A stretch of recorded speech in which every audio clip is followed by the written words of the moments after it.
2026 में गवर्नमेंट और पब्लिक में पैसे की इतनी तंगी हो जाती है कि एक ग्रैंड लॉटरी लॉन्च की जाती है, जिसमें जो भी 24 घंटे में विनर को मार देगा वो बहुत सारा पैसा जीत जाएगा।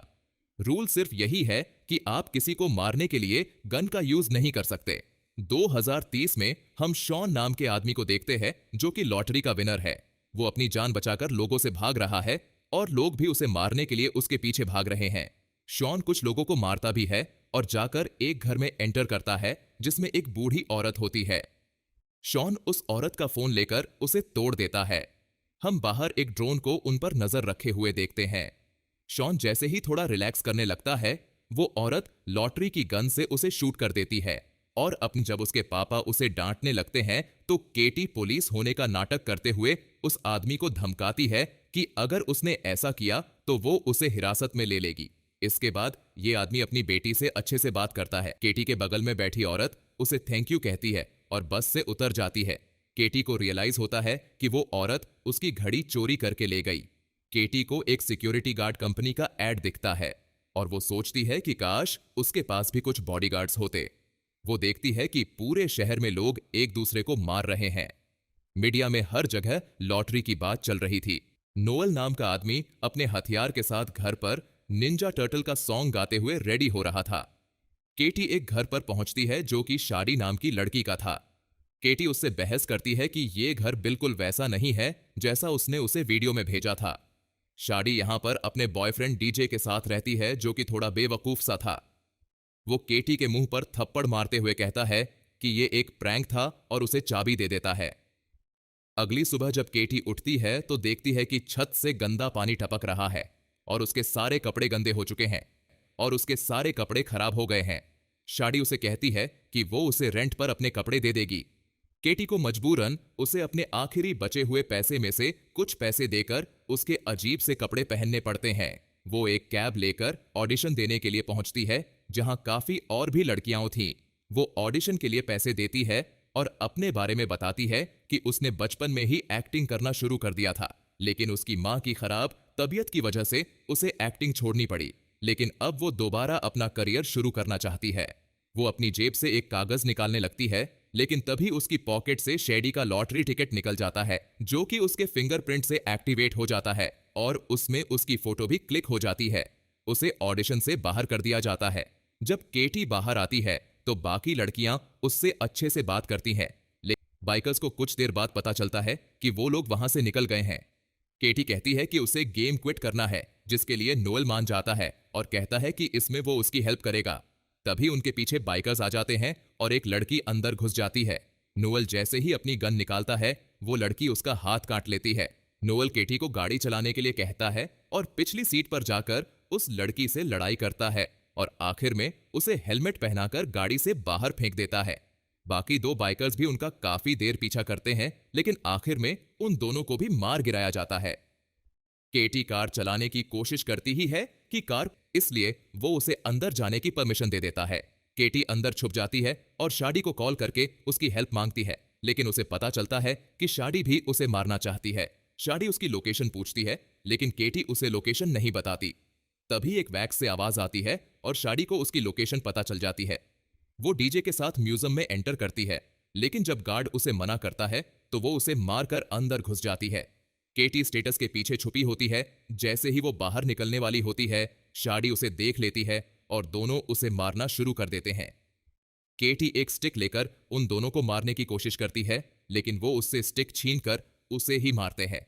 आखिर एक बस उसके वहां पर होने की अनाउंसमेंट कर देती है। तभी वहां पर नोएल एक पुलिस कार लेकर पहुंच जाता है और उसे अपने साथ ले जाता है। केटी उसे कहती है कि उसे लगता है कि नोएल उसकी हेल्प इसलिए कर रहा है कि उसे अकेले में ले जाकर मार दे ताकि सारे पैसे नोएल को मिल जाएं।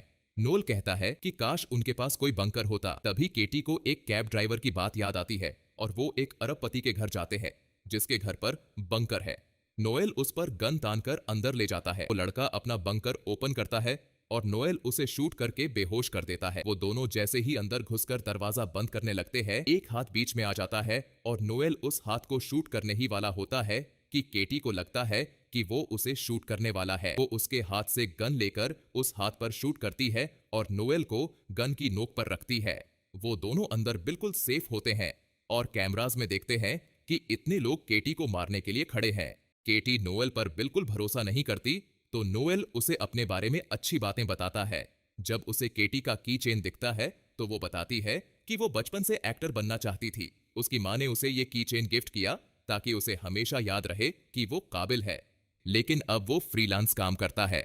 वो लोग एक बहुत बड़े मैंशन में पहुंचते हैं जहां केटी को लॉयस मिलता है।